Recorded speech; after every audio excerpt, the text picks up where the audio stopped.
Hi, everyone. Today we have Charles Chen in the studio. He's a wellness entrepreneur, a human being. Yes. Human being first. Yeah. And a single guy in LA. Hey. Hey. I wanted to bring Charles in because, I barely know you. We just met, but I can tell you are a magnet at creating the life that you want. You're a happy guy. And I know a lot of people strive to simply be happy and attract what they want in life, whether it's personal or with work. And you are really good at that. So today I want to talk about your journey and how you got to be where you are and how you show up every day to create that. Absolutely. And just for anyone who's listening, wasn't always happy. So we'll dive into it. And, I think you have to experience the opposite to really get to the core of what true happiness is. It's the yin yang of life. It's like the duality. We have to experience the pain to understand like what true bliss is. Absolutely. Okay, so let's rewind. Let's rewind to childhood. Let's go. Are you born in the States? I was born here in Los Alamitos near Huntington Beach. And then I was brought back to Taiwan till the age of 7. So my first language was actually Mandarin Chinese. Okay. Mm-hmm. I would try to speak to you in Mandarin, but right now I don't feel like embarrassing myself. So give me just one another time. Just one little thing. Charles, 你好。你的中文名字是什么? That's pretty good. Yeah, it's actually 晨曦. It's 2 words, and it means rise from the east. Nice. Because I was born in the morning. Oh, nice. I love how all the names have such a story behind it. It's so well thought out. I'm just like, whoa. And it's weird because my first language is Chinese. When I count in Mandarin. Oh, you do? Yeah. So you think only when you're counting, you think in Mandarin. It's weird. It's like any immigrant understands. It's like a weird thing that you have. I count. Yeah. I have to switch back and forth. Yeah. Okay. So culturally, because you have both cultures, did you ever run into challenges with that with your parents? Yes, absolutely. So when I was brought here, my parents separated. So my mom raised me and my older sister. She was a single mother and just struggled, working full time. And I went to after school daycare program because she was working. And then I got allowance money. And so going to school and then had to go to an after school program to learn English and go to ESL classes. And then on the weekends, on Saturdays, I have to go to Chinese school to make sure that my Chinese is up to par. So it was a lot. And coming here, trying to figure out your identity as an Asian American, I barely even knew who I was as a kid. So I had to find out where I belong here, and then figure out my parents' divorce and my own sexuality. And it was just a lot. And I think that's kind of how my whole journey started.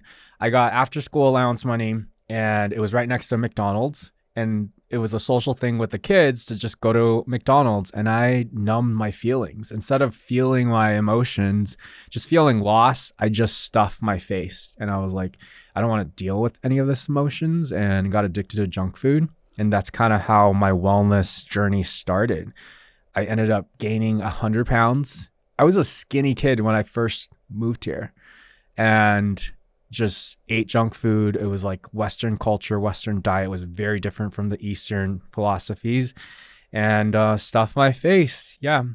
And what were some of the emotions that you were trying to hide or mask? Yeah, I think it was a combination of struggling with my identity, not being able to speak English and being bullied all the time, always being othered. It was you don't belong. You don't speak the language. You can't stand up for yourself.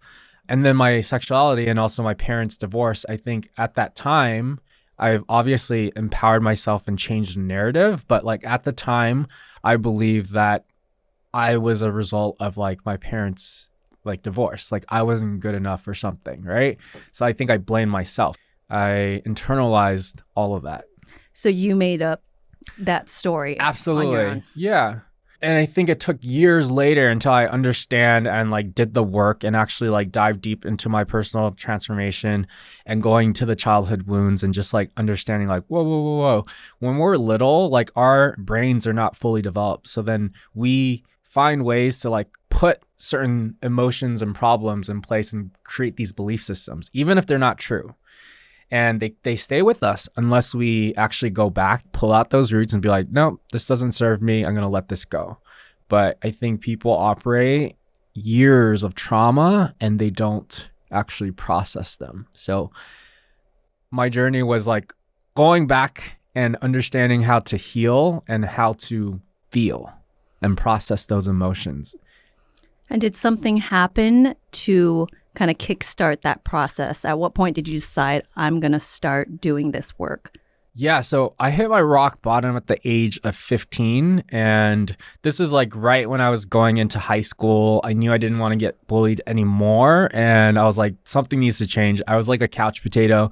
I would watch the Food Network all the time. So crazy how the universe works. So like I was watching Food Network, stuffing my face with junk food, chocolate, chips, whatever, to not feel.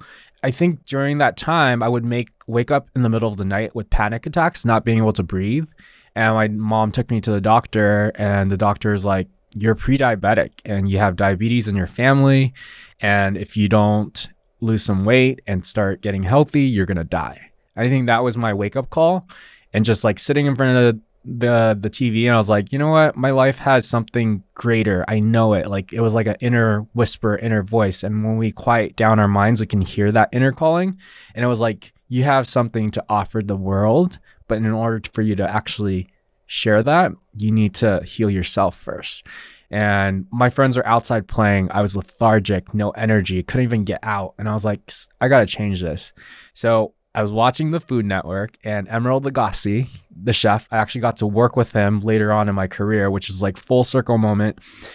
I was inspired by his connection with his audience. He had this show on Food Network where he would cook for a live audience and people would give him live feedback. And I was like, this is so cool. He wasn't cooking the healthiest food, but I was like, yo, this is awesome. So I got inspired, went to the farmer's market, and I started just buying produce and challenging myself to recreate some of my favorite dishes because I was a fat kid at heart, you know?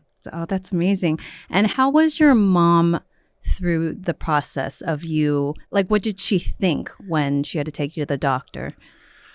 You know, I feel like parents, they have their own stuff too. So I think she was going through her own journey, you know? So like my mom was always super supportive and always very loving. Like she taught me how to meditate very early on. So like I am grateful. Like she is Buddhist and like vegetarian, like she'd take us to the temples. Even when I didn't understand what meditation was, it allowed me to understand and expose me to a life of self-awareness and to like reflect.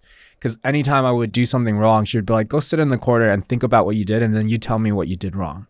So then she empowered me to be like, you know what you did. And then that muscle was like really strengthened as I started to actually practice meditation later on.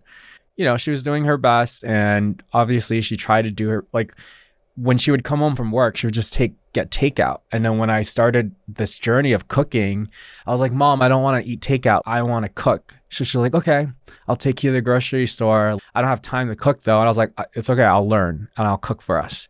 And so like she empowered me. She was like, okay. And she was supportive. That's so nice. And what does she think about what you're doing now in the wellness industry? I mean, she's always been supportive and she's like so proud. She's like, all that like years of me putting in work has definitely paid off, and it's still evolving, but she's just like my number one supporter, and she's awesome. And I'm so grateful because I learned a lot of my lessons to her as far as like compassion and like how to treat people. It's interesting how like when you have a transformation like that physically, people treat you differently when you're in a different body. But for me, I try not to judge people where they are, because I understand that you need to hold space for them to become. And that's something that I learned because I wasn't where I was. But then when those people like saw me beyond the physical, when I had teachers who were like, you have greatness within you and I'm going to hold space for that. And I was a different kid. I just thought differently at a very early age. And I had this one teacher that like really supported that. Like, I remember he gave us a book report. And I was like, fuck this book report. Like, I don't want to do a book report. And I challenged him. I was like, can I make a movie? And he said, yes. Had he said no, like he just created this, like I probably put in 10 times more effort than any other kid on their paper. And I started casting kids. I was like, I'm creating a movie and I'm going to direct this. He let me premiere it in front of my whole class. He gave me an A. And I think from that moment, I was like, I can do things differently if I asked. Most people don't even ask. It empowered me to be like, okay, what else can I do? What are people not asking? Why are they just doing things because they're told to do it? And like that changed my life too. So there's like series of mentors and people who showed up in my life and like saw me, held space for me to create and allowed me to be.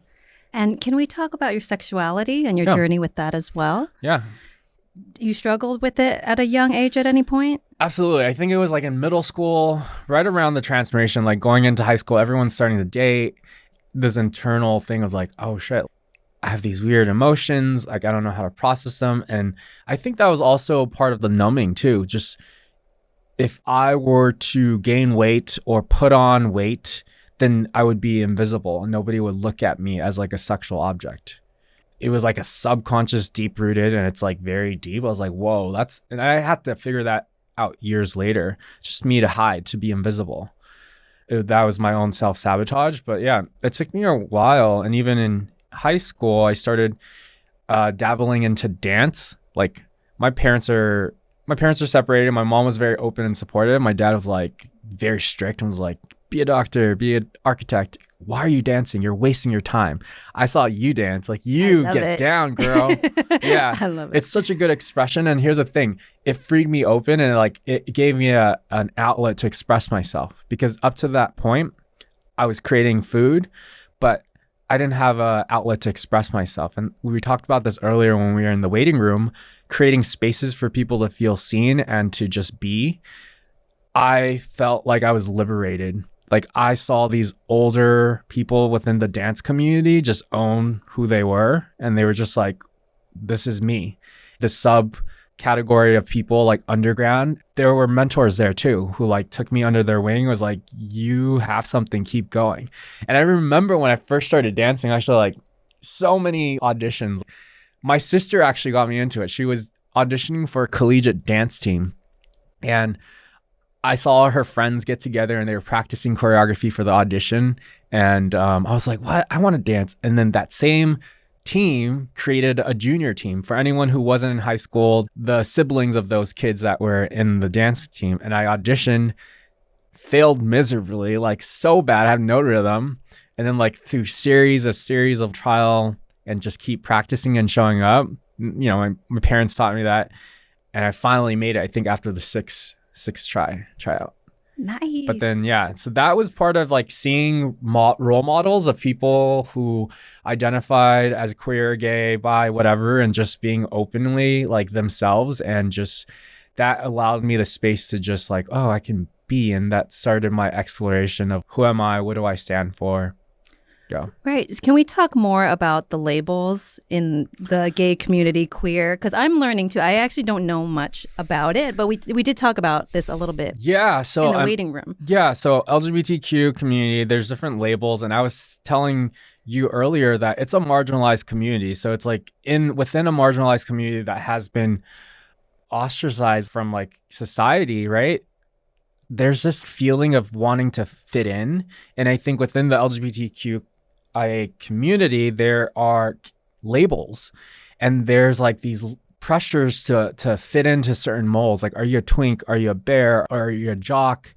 And I never felt like I needed to label myself. But I think a lot of kids, especially if they're young and they don't know who they are, the thing that they want is to belong. So they'll just like attach themselves to a label just to feel like they belong.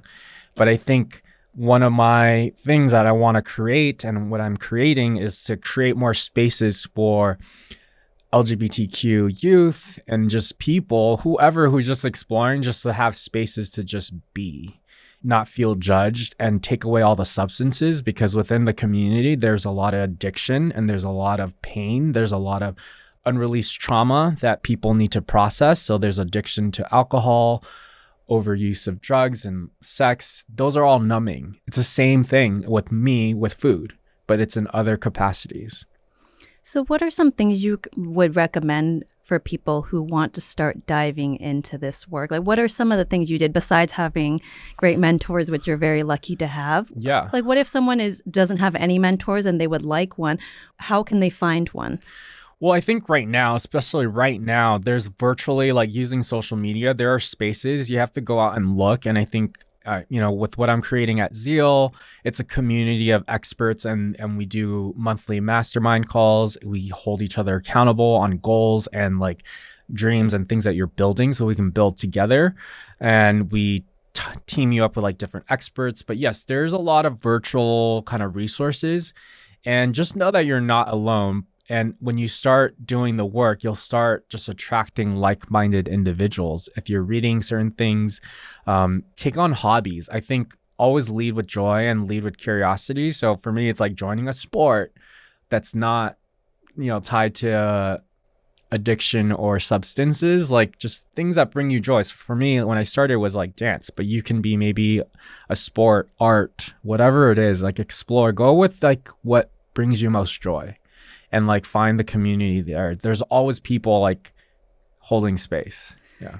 I think you're right. You have to put yourself out there as well. And you reached out to me on Instagram and like it was so easy for you. You just said, "Hi, like I want to connect. You want to hop on hop on a call?" Yeah, I don't know how I found you. I think it's probably through one of the Zeal fam community members. And I was like, I looked at your feed and I was like, "Oh, I like this girl." And I was like, anytime I see another Asian just rocking it, I'm like, yes, how can I amplify your voice? How can I help you? Because I just feel like representation is so important. And especially right now, what's going on with the AIPI, like awareness and all the anti-Asian hate. It's just, I don't like to lead with fear. I don't like to feel like a victim. I'm just going to make sure that my presence is known and I'm going to be louder and I'm going to continue to do my work and I'm going to amplify other people who are doing the work. Because I don't think any healing happens when you stay in anger. I think we have to be in a place of like, okay, this is what's happening. What can you do? What can you do to serve, right? So for me, it's like process the emotion, but don't stay in the anger because that doesn't serve anybody. I agree. And what I noticed from you is you lead with trust. You seem just very trusting, like you expect the best out of people and situations.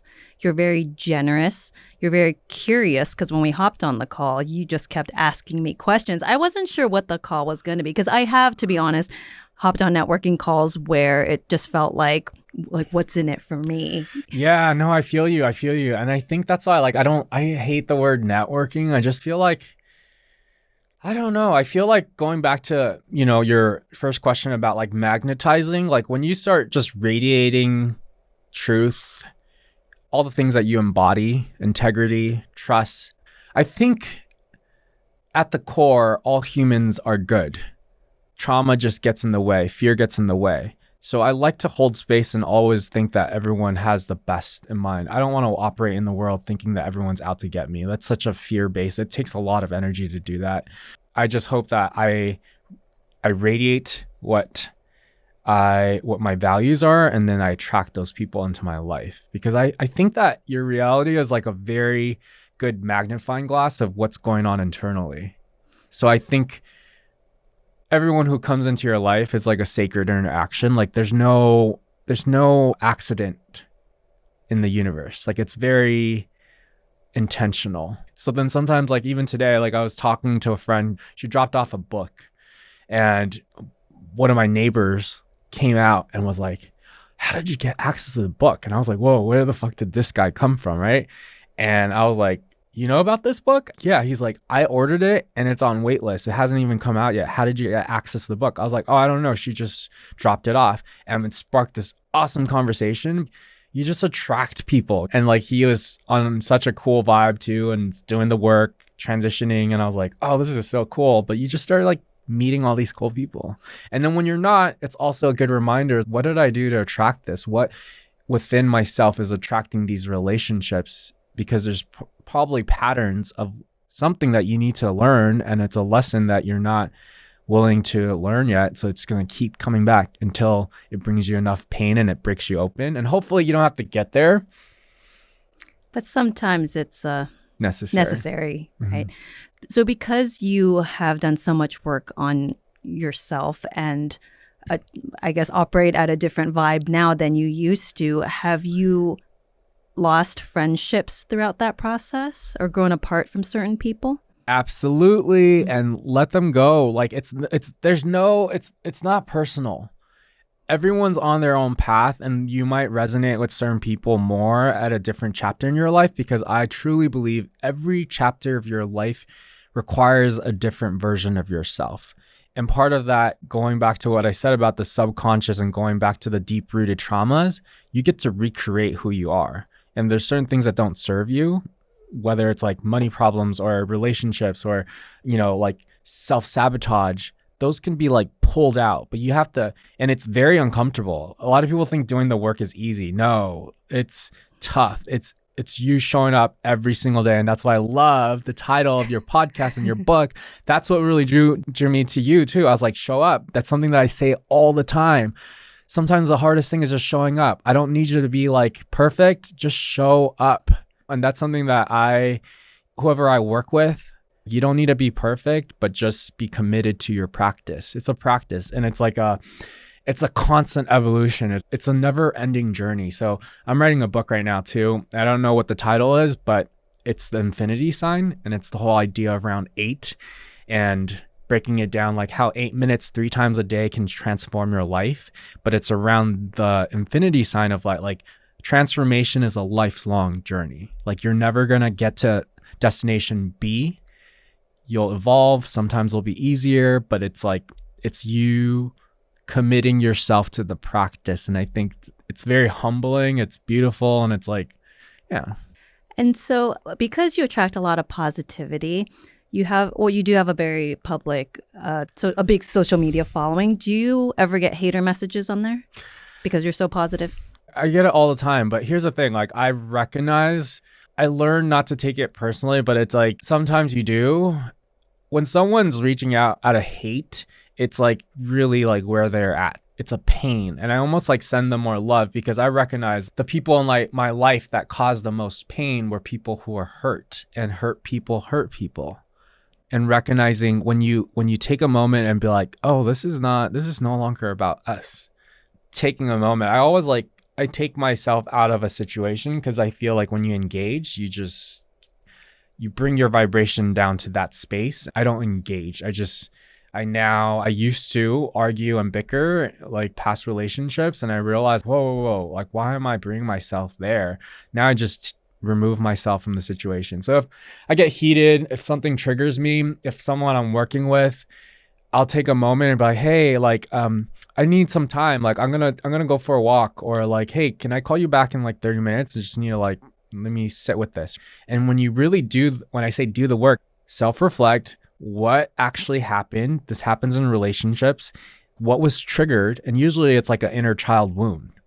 You can bring it back to an exact moment of when you didn't get what you wanted, and then you started acting out. And as adults, we're just all big kids. When we can see when you're in a relationship, or when someone's not acting in their integrity or the highest version of themselves, and they're reflecting something that is not their true nature, which is unconditional love, recognize that the inner child within them is hurting and crying out for love. And when you can see that and remind yourself that everyone is an innocent child of the universe, and see the innocence and just feed them more compassion and try to understand and lead with curiosity rather than pointing the finger and daggering them, your relationships will transform. Absolutely. I think compassion is something that the world needs more of right now. And the more I find that I give it, whatever has a grip on me kind of lets go as soon as I can get to that space of compassion.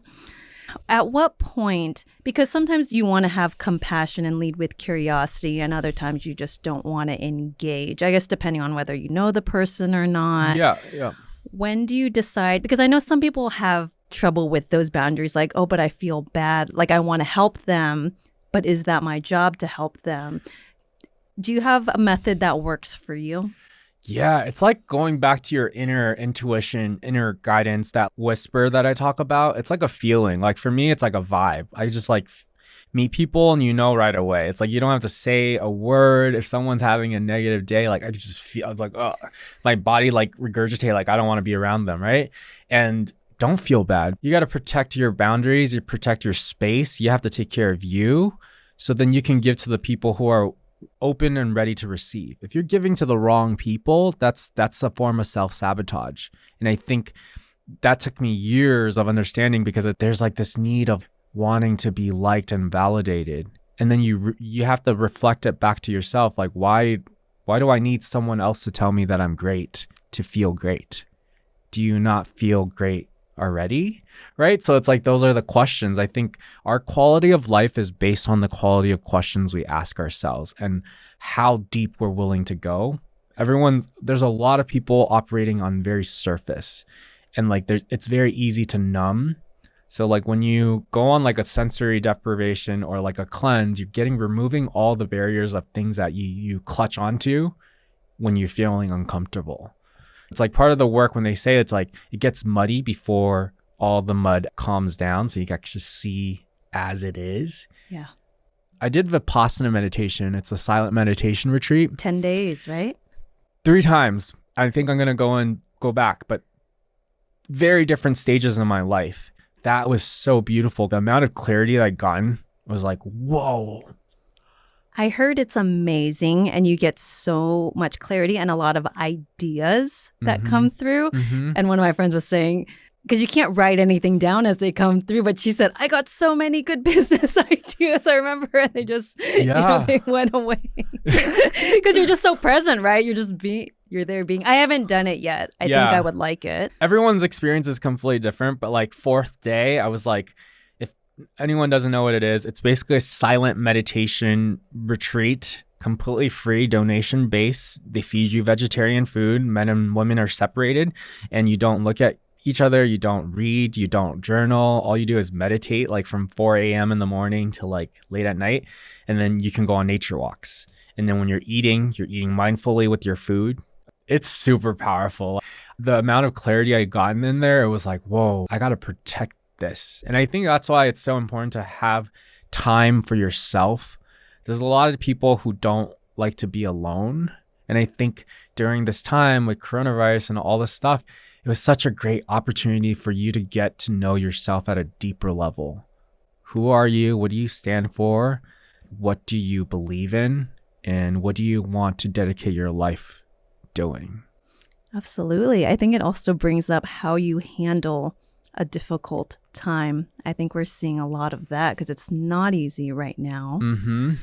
And talking about numbing, I mean, things that we're used to having. For me, I think it was traveling. A lot of times I'm like, I'm out of here. Let's go on a trip. I want to see something new. And I don't have that. And I mean, that's a very privileged thing to say. Yeah. But taking out a lot of those things that would, distract me.